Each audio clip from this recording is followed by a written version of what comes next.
Ensino de matemática, hipótese da criança. Na alfabetização, fazer o diagnóstico da hipótese de escrita em que o aluno se encontra é uma tarefa rotineira. Afinal, para planejar nossas aulas, definir onde queremos chegar, precisamos saber o que os alunos já sabem e o que precisam aprender. Ao tentar entender o sistema de numeração decimal, as crianças constroem suas hipóteses sobre a escrita dos números. Observando suas escritas, conseguimos perceber aspectos presentes nessas hipóteses. Quanto maior a quantidade de algarismos de um número, maior é o número. Ao comparar uma lista de números, mesmo sem saber nomeá-los, as crianças são capazes de dizer qual o maior, pois acreditam que quanto maior é a quantidade de algarismos, maior é o número. Nessa hipótese, inicialmente a criança estabelece um critério de comparação a partir da posição do algarismo. Ao comparar números com a mesma quantidade de algarismos, as crianças acreditam que o maior é aquele que começa com o algarismo maior. Mesmo sem conhecer as regras de agrupamento, elas entendem que o valor de um algarismo na escrita depende do lugar em que está localizado. Escrita dos nós.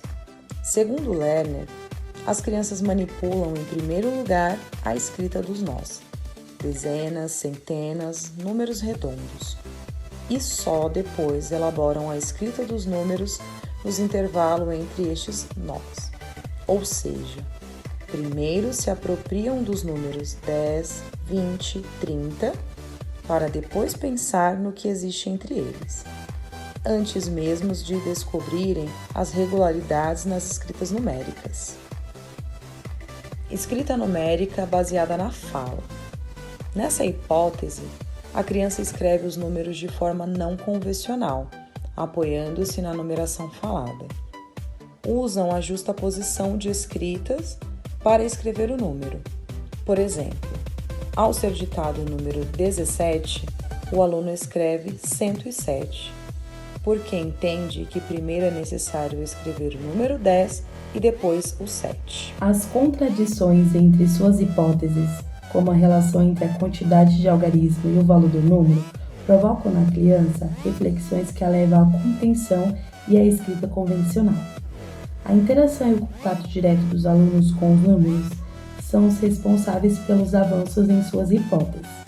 Para que isso ocorra, precisamos propor atividades em situações de uso real dos números em sala de aula.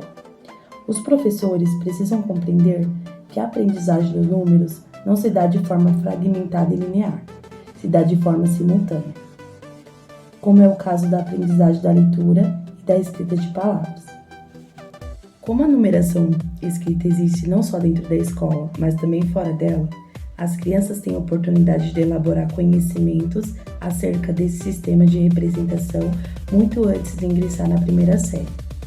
A pesquisadora Delia Lerner, no livro A Didática da Matemática, faz um relato sobre as hipóteses que as crianças levantam acerca da construção do número. Essas hipóteses não têm uma ordem ou uma idade para que aconteça. Elas dependem do contato que as crianças têm com os números e como elas interagem com eles. Muitas vezes, as crianças lêem o número corretamente, mas na escrita usa diferentes hipóteses porque na leitura o número já está posto. O contato e a interação com os números são os responsáveis pela superação e o avanço nas hipóteses. Para isso, é importante que os alunos sejam colocados em contato com situações do dia a dia em que os números apareçam dentro do seu contexto real.